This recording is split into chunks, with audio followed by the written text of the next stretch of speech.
자, 오늘은 참 포도나무의 열매라는 제목으로 함께 말씀을 나누도록 하겠습니다. 자, 오늘 말씀은 여러분들이 아주 잘 아는 말씀이에요. 그래서 포도나무의 비유가 있는 말씀입니다. 여기 이 비유에서 포도나무는 누구를 얘기할까요? 여러분들, 포도나무는 나라고 하니까 지금 예수님과 누가 대화를 하고 있는 거예요? 제자들이 유월절 만찬에서 지금 얘기하고 있는 거예요. 그러니까 이 비유가 여러분들 예수님이 돌아가시기 바로 직전이라는 거죠. 예수님이 하신 수많은 비유 중에서 가장 마지막에 제자들에게 들려주신 비유란 말이죠. 내가 누구다? 나는 포도나무다. 그리고 아버지는 농부시다라고 비유하고 있어요. 그럼 여기 제자들은 누구라고 얘기를 하고 있냐면 제자들은 가지다 이렇게 비유를 하고 있죠. 이 비유를 보시면은 예수님께서 얼마나 절실하게 제자들에게 무엇을 요구하고 있는지를 우리가 확인할 수가 있는 거예요. 그리고 이 제자들뿐만 아니라 오늘날 살아가는 우리들에게도 똑같이 죄자된 그 하나님의 삶을 요구하고 있는 것이겠죠. 그러니까 이 비유를 통해서 하나님이 우리에게 어떤 것을 요구하시는지 한번 살펴보도록 할게요. 예수님이 이 포도나무의 비유를 말씀하고는 계시지만 이 포도나무의 비유가 예수님이 처음으로 하신 건 아니에요. 왜냐하면 구약 말씀에 보면요, 구약 말씀에는 포도나무의 비유가 많이 등장을 합니다. 구약의 포도나무는 누구를 상징하고 있냐면 이스라엘 백성들을 많이 상징하고 있었죠. 여러분들 에스겔서나 이사야서 보면 나오고 있으니까 지금 리딩 지에서 그쪽으로 하고 있잖아요. 보고 계시죠? 대답 소리가 이렇게 작으시면은 리딩 지에서를 아무도 안 하신다는 얘기인데 포도나무의 비유가 거기서 나온단 말이에요. 거기서 한 구절만 제가 찾아볼게요. 이사야서를 한번 찾아보겠습니다. 자, 이사야서 5장 1, 2절인데요. 이런 비유가 나옵니다. 함께 한번 읽어볼게요. 시작. 내가 나의 사랑하는 자를 위하여 노래하되 나의 사랑하는 자의 포도원을 노래하리라. 나의 사랑하는 자에게 포도원이 있으며 심히 기름진 산으로다. 땅을 파서 돌을 제하고 극상품 포도나무를 심었도다. 그 중에 망대를 세웠고 그 안에 술틀을 팠었도다. 좋은 포도 맺기를 바랐더니 들포도를 맺혔도다 라고 얘기를 해요. 자, 하나님께서 기름진 땅에 포도나무를 심으셨어요. 그러면서 좋은 포도나무가 맺히기를 바라시면서 심으셨겠죠. 그런데 아까 2절 마지막에 보니까 좋은 포도나무가 맺혔어요? 아니요. 들포도가 맺혔다 그래요. 이 들포도가 원어적으로 보면은 아주 무가치한 포도라는 거예요. 아무런 쓸모가 없는 포도가 열렸다는 거예요. 그럼 여기서 여러분들 이 포도나무는 누구예요? 자, 5장 7절을 여기 이사야서 5장 7절 보시면 이렇게 하죠. 대저 만군의 여호와의 포도원은 이스라엘 족속이요 그의 기뻐하시는 나무는 유다 사람이다라고 얘기하죠. 이게 비유가 다 해석을 해주고 계시잖아요. 그러면 이스라엘 족속과 그 유다 사람이 포도나무였다라는 거예요. 그럼 유다 사람이 포도나무였으면 좋은 포도 열매를 맺어야 되는데 좋은 포도 열매를 맺지 못하고 아주 무가치한 들포도를 맺었다는 겁니다, 여러분. 그럼 구약의 이스라엘 백성들은 굉장히 실패한 것이죠. 그럼 하나님이 이 실패를 그냥 놔두시겠느냐? 아니에요. 새롭게 포도나무를 하나님이 심으시는 거죠. 그 말씀이 오늘 말씀이에요, 여러분들. 새롭게 포도나무를 어디다 심어요? 이스라엘 백성 가운데다 심는단 말이에요. 심어서 이제는 나쁜 열매가 아니라 어떤 열매? 하나님이 기뻐하시는 좋은 포도를 맺히게 하기 위해서 새롭게 포도나무를 심었단 말이에요. 그 포도나무가 누굽니까? 예수 그리스도예요. 오늘 심고 계신 거예요. 그러니까 여러분들 그리스도가 없는 그런 구약의 백성들을 보면은 스스로는 좋은 포도 열매를 맺을 수가 없었다. 그럼 우리는 어떨까요, 여러분들? 우리 스스로 좋은 열매를 맺을 수 있을까요? 있어요, 없어요? 없어요. 그게 오늘의 내용이에요, 여러분들.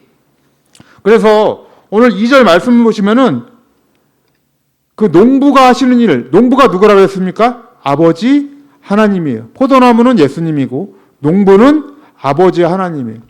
아버지 하나님께서 하시는 일에 대하여 말씀을 하고 있어요. 자, 2절 말씀, 본문입니다.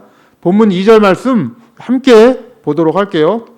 자, 무릇 내게 있어 과실을 맺지 아니하는 가지는 아버지께서 이를 제버리시고 무릇 과실을 맺는 가지는 더 과실을 맺게 하려 하여 이를 깨끗게 하시느니라. 이 말씀을 좀 띄워주세요. 이 말씀이 이제 굉장히 신학적으로 논쟁이 있는, 그러니까 우리 성도님들은 논쟁이 없지만 이게 신학적으로 굉장히 논쟁이 있는 말씀이에요. 왜냐하면 재버린다는 이 단어가 있잖아요. 아버지께서 과실을 맺지 아니하는 그런 가지는 재버린다. 이걸 해석하는 데 있어서 논쟁이 큽니다. 근데 이걸 어떻게 해석할 것인가 고민이 많아요. 이거를 심판으로 해석하느냐, 재버리니까, 그죠? 아니면 연단과 훈련으로 해석하느냐, 이 두 가지가 해석이 갈립니다. 갈리는데 오늘 말씀을 보시면은 이게 원문을 보면 정확하게 나와 있는데 첫 번째 뭐라고 적혀 있냐면 무릇 어디에 있다 그래 얘기를 하고 있어요? 내게 있어라고 그래요. 내게 있어라는 단어를 보면은 이건 내 안에 있어 이런 뜻입니다. 예수 안에 있는 가지예요, 여러분들.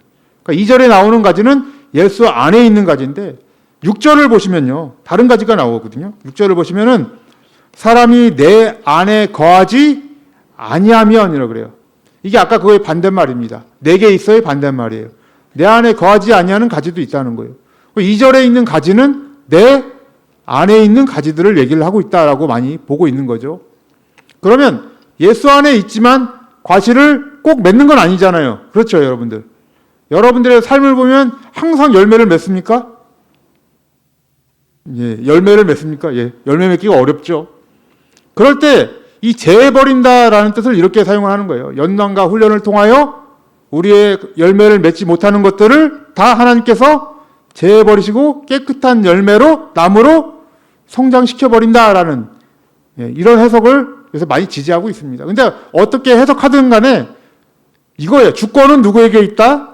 하나님께 있다라는 거예요. 열매를 맺는 주권은 하나님께 있다라는 거예요. 그래서 하나님이 어떻게 하시냐면 우리의 쓸데없는 것들을 다 제거해버리시고 더 깨끗하게 하여서 더 많은 과실을 맺게 만드시는 분이에요. 우리가 할 수 있는 일은 아니라는 거죠, 여러분. 그럼 우리가 어떻게 깨끗함을 받느냐? 3절 말씀에 기록이 되어 있습니다. 자, 본문 말씀 3절 말씀 보세요. 자, 함께 한번 읽어볼게요. 시작. 너희는 내가 일러준 말로 이미 깨끗하였으니 라고 되어 있어요. 여러분, 우리가 어떻게 깨끗해질 수가 있어요? 예수님이 우리에게 주신 말씀으로 깨끗해지는 거예요. 그러니까 스스로 깨끗해질 수 있는 게 없어요. 우리의 행위로 깨끗해질 수 있는 게 아무것도 없습니다. 예수님이 우리에게 주신 그리스도의 말씀으로만 우리가 정결하게 되는 거예요. 깨끗하게 되는 거예요.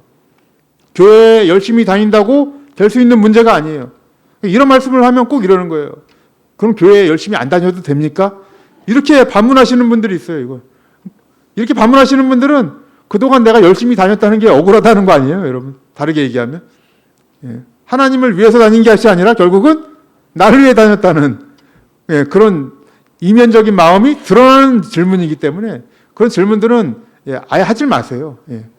이렇게 한다고 해서 열심히 하지 말라는 말이 아니라 그것이 그러한 우리의 행위적으로 우리의 모든 죄가 깨끗해질 수 없다라는 거예요, 여러분. 자, 4절 말씀 한번 볼게요. 4절 말씀.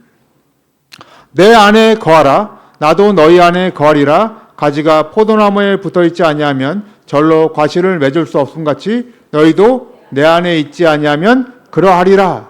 자, 예수님께서 내 안에 거하라라고 말씀하고 있어요. 이걸 3절과 연결을 시키면은 내가 일러준 말로 너희가 깨끗해질 수 있으니까 어디 안에 거하라는 거예요?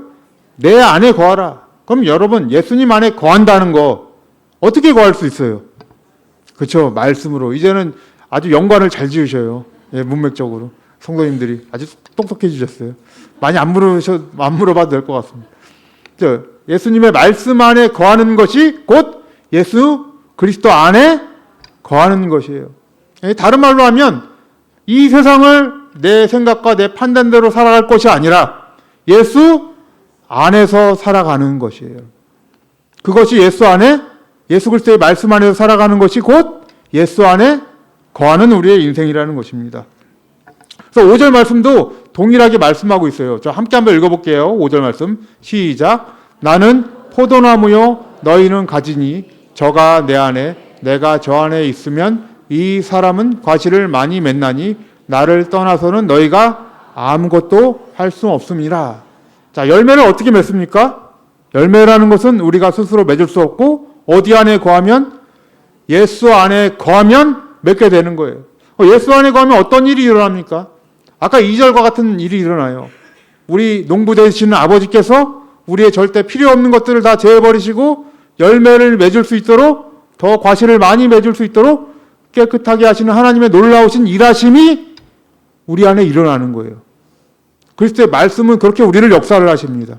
우리 스스로 역사하는 게 아니라 예수 그리스도의 말씀이 우리를 그 하나님의 일하심의 가운데로 이끌어 버리시는 거예요. 이게 얼마나 놀라운 일이에요, 여러분들.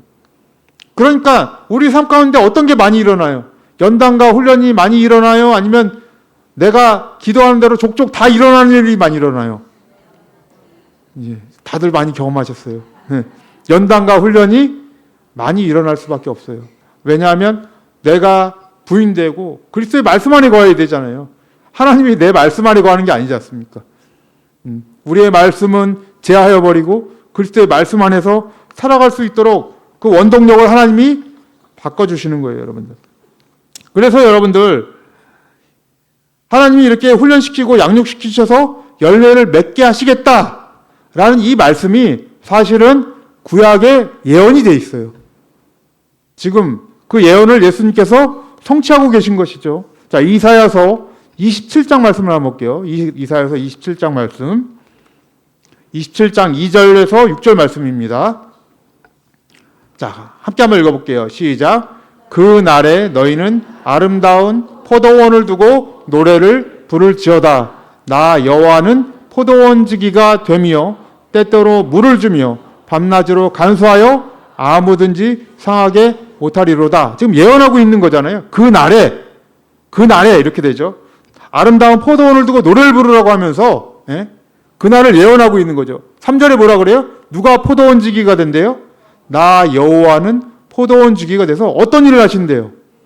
때때로 물을 주고 밤낮으로 간수하며 아무든지 상의하지 못하게 보호하신다. 하나님이 그렇게 하신다는 거예요. 그리고 자, 4절 계속 볼게요. 포도원에 대하여 노함이 없나니 진려와 형극이 나를 대적하여 싸운다 하자 내가 그것을 밟고 모아 불사르리라. 하나님이 다 우리가 막아주시겠다라는 거죠. 5절도 보세요. 5절. 그리하지 아니할 것 같으면 나의 힘을 의지하고 나와 화친하며 나로 더불어 화친할 것이니라. 후일에는 야곱의 뿌리가 박히며 이스라엘의 움이 돋고 꽃이 필 것이라. 그들이 그 결실로 지면에 채우리로다. 여러분, 이사야서는 언제 쓰여진지 기록된 것인지 다 아시죠? 이스라엘 백성들이 어디에 갔을 때? 바벨론의 포로로 끌려갔을 때예요, 여러분. 그 날을 예언하기 힘들단 말이에요. 근데 너희들이 지금 여기서 왜 끌려왔습니까? 좋은 포도나무를 심으라고 해놨더니 들포도만 심어놓은 거예요. 들포도만 열린 거예요, 여러분. 이들이 바벨론을 끌려온 결과잖아요, 그게. 근데 그 날에는 어떻게 하시겠다는 거예요? 하나님이 포도원지기가 되어서 모든 것을 다 인도하고 보호하시겠다라는 그 약속이에요, 여러분. 이 약속이 여러분 지금 어디서 이루어지고 있는 거예요? 예수 그리스도의 십자가에서 이루어지고 있는 거예요, 여러분들. 오늘 이 말씀이. 그리고 그 십자가에서 이루어진 그 말씀이 오늘날 어디 안에 들어왔어요? 우리 안에 들어온 거예요, 여러분들. 예. 그러면 하나님께서 포도원지기가 되셔서 열매를 맺게 하십니다. 예. 열매를 맺게 하신다 그랬어요. 그러면 이 열매라는 게 뭘까요, 이제? 그걸 좀 알아봐야겠죠. 하나님이 우리를 통하여 맺으시려고 하는 그 열매가 뭘까, 여러분들? 그 열매에 대해서 여러 가지 이제 얘기가 나오지만은 오늘 이 문맥 속에서 좀 보시면은 15장 8절 말씀 볼게요. 요한복음 15장 8절 말씀 보시면은 이런 말씀을 하세요. 자, 함께 한번 읽어볼게요. 시작. 너희가 과실을 많이 맺으면 내 아버지께서 영광을 받을 것이요 너희가 내 제자가 되리라 라고 말씀하고 있어요. 자, 열매를 맺게 되면 어떠한 결과가 온다고 얘기를 해요? 첫 번째로 아버지께서 영광을 받으신다. 두 번째는 뭐예요? 제자가 된다라는 거예요, 여러분. 그럼 열매의 결과는 우리를 어디로 이끄는 거예요, 여러분들? 예수님의 제자로 이끄는 거예요. 아시겠습니까? 열매를 맺으면 많이 맺게 되면 어디로 간다고요? 예수님의 제자로 간다고요. 그럼 여러분들은 예수님의 제자가 맞습니까? 예, 아멘 잘하시죠. 예. 제자됨을 어떻게 증명하십니까? 제자됨을 어떻게 증명하시겠어요? 예. 근데 성경에 나와 있어요. 어떻게 하면 제자다라고 정확하게 나와 있거든요. 그것이 요한복음 13장에 나와 있습니다. 자, 13장 말씀 한번 읽어볼게요. 자, 요한복음 13장 34절에서 35절 말씀 함께 한번 읽어볼게요. 시작. 새 계명을 주노니 서로 사랑하라. 내가 너희를 사랑한 것 같이 너희도 서로 사랑하라. 너희가 서로 사랑하면 이로써 모든 사람이 너희가 내 제자인 줄 알리라. 제자됨을 어떻게 증명하겠습니까, 여러분들? 서로 사랑하라 그래요, 여러분들. 근데 그냥 사랑이 아닙니다, 여러분. 우리 나름대로 사랑하라라고 말씀하지 않으세요. 오늘 본 말씀 보시면은 내가 너희를 사랑한 것 같이 사랑하라라고 얘기를 해요. 이게 중요한 거예요. 근데 우리 자꾸 앞에 걸 띄워먹고 급하게 가서 어디 가든지 사랑하려고 하시는데, 예. 그게 아니라 내가 너희를 사랑한 것 같이 너희도 사랑하라고 얘기해요. 이게 굉장히 중요한 말씀이거든요. 오늘 본 말씀에도 보시면은 8절 아까 읽었잖아요, 우리가. 과실을 많이 맺으면 어디로 간다? 열매를 맺게 한다. 근데 그 다음 말씀부터 열매를 맺게 제자가 되게 한다라고 그랬죠. 제자가 되게 한다라는 그 다음 문맥부터 어떤 말씀이 나오는지 한번 보세요. 9절 말씀 보면 사랑에 대해서 얘기를 해요. 왜 그럴까요, 여러분? 제자는 마땅히 뭐가 필요하기 때문에? 사랑이 필요하기 때문에. 누가 누구를 사랑한 것 같이? 아버지께서 우리를 사랑한 것 같이, 그리스도께서 우리를 사랑한 것 같이 우리도 서로 사랑하는 것이 제자담에 마땅한 일이기 때문에 사랑에 대해서 지금 얘기가 등장하고 있는 거예요. 잘 보세요. 그래서 9절 10절 한번 읽어볼게요. 시작. 아버지께서 나를 사랑하신 것 같이 나도 너희를 사랑하였으니 나의 사랑 안에 거하라. 내가 아버지의 계명을 지켜 그의 사랑 안에 거하는 것 같이 너희도 내 계명을 지키면 내 사랑 안에 거하리라 라고 되어 있어요. 자, 예수님께서 지금 어떻게 얘기를 해요? 내 사랑 안에 거하라고 얘기를 해요. 이 제자들아, 내 사랑 안에 거해야 된다.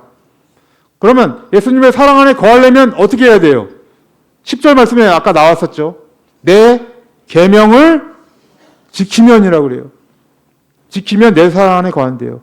예수님의 계명이 뭡니까, 여러분들? 예수님께서 우리에게 주신 계명? 아까도 읽었잖아요. 그죠? 12절 말씀에 또 나와 있어요. 15장 12절 말씀 함께 한번 읽어볼게요. 시작. 내 계명은 곧 내가 너희를 사랑한 것 같이 너희도 서로 사랑하는 이것이니라. 똑같이 강조하고 있죠. 내가 너희를 사랑한 것 같이 너희도 사랑하래요, 여러분들. 예수님이 우리를 어떻게 사랑하셨습니까, 여러분들? 죽기까지 사랑하셨어요. 맞습니다. 오늘 본문 말씀 13절, 14절에 그렇게 기록이 되어 있어요. 13절, 14절에 이렇게 얘기를 해요. 사람이 친구를 위하여 자기 목숨을 버리면 이에서 더 큰 사랑이 없나니 너희가 나의 명하는 대로 행하면 곧 나의 친구라. 이건 무엇을 나타내는 거예요? 예수 그리스도께서 앞으로 우리를 어떻게 사랑하시겠다라는 것을 말씀하고 있는 거죠. 친구를 위하여 목숨을 버리신 그 예수 그리스도의 사랑, 그 사랑같이 우리도 사랑을 하래요. 마음이 어려워요, 안 어려워요, 여러분들? 여러분 옆에 있는 형제, 이웃이여 친구들을 한번 바라보세요. 내 목숨을 버리서 서로 사랑하는 것이 제자라고 하는데 맞잖아요. 지금 오늘 이 말씀대로라면 마음에 어려움이 있어야 맞아요. 사실은 없을 수가 없죠. 왜? 우리는 내 사랑이 너무나 커.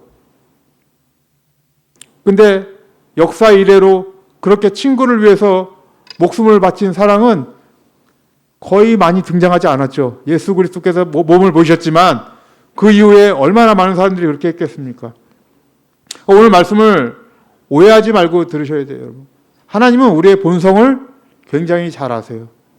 우리의 본성이 사악하다는 걸 알아서 잘 아시죠? 이사야 선지자도 얘기하잖아요. 예레미야 선지자도 얘기하잖아요.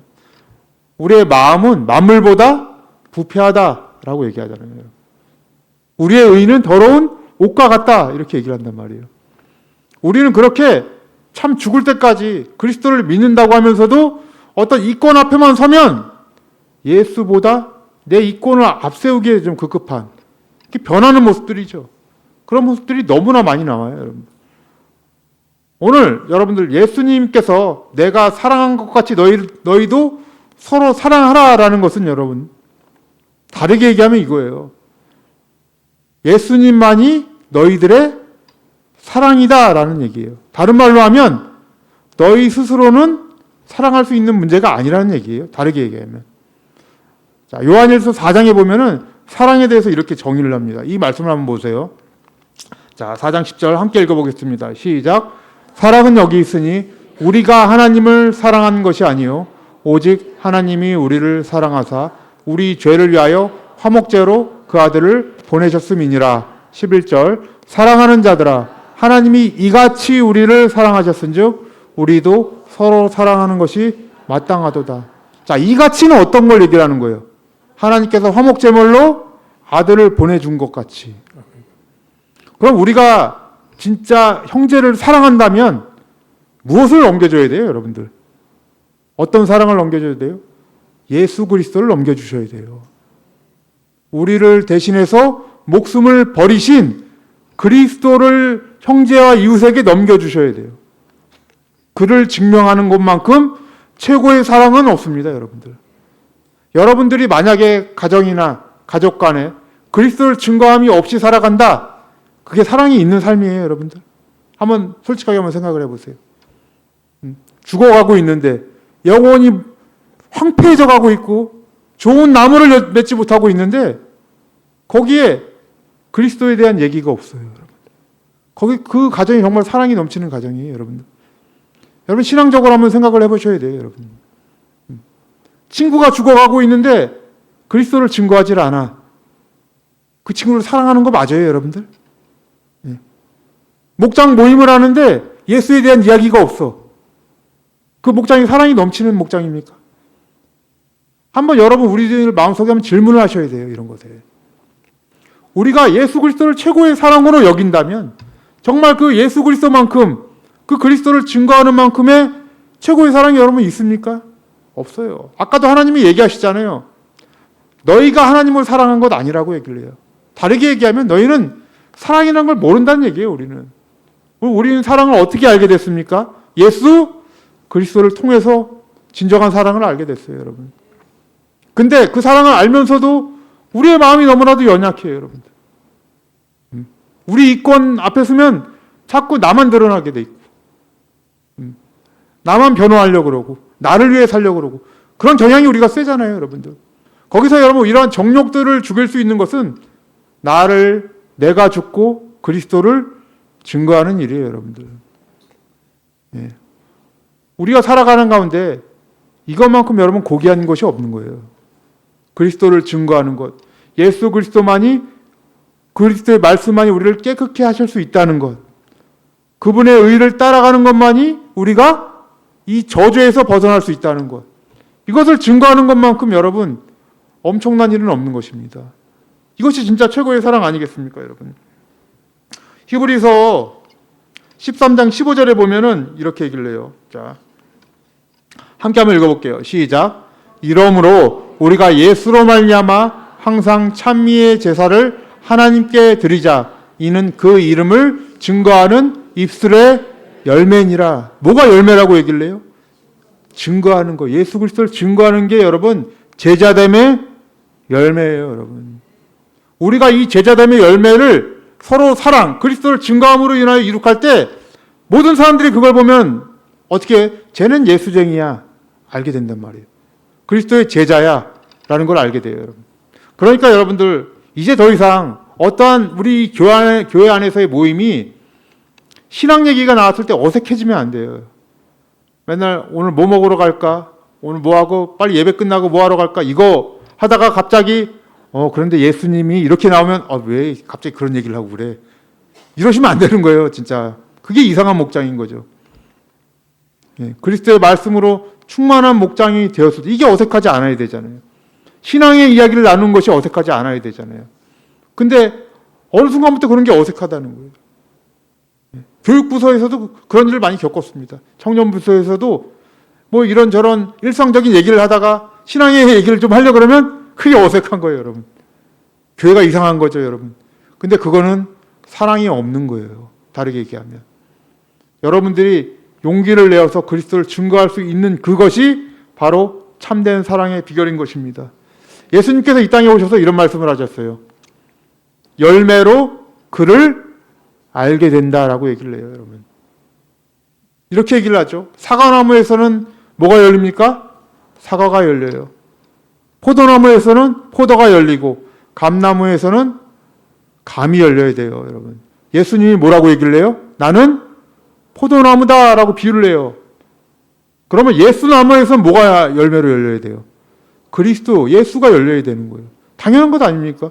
예수님이 포도나무인데 그 가지에 있는 자들은 뭐가 열려야 됩니까? 예수 그리스도가 열려야 되는 게 정상인 것이에요, 여러분. 우리 사랑하는 성도님들, 용기를 잃지 마시고 그리스도를 증거하는데 이것만큼 최고의 사랑이 없다는 걸 마음속에 품으시길 바랍니다. 그리스도를 증거하는 것만큼 고귀한 일은 없는 것입니다.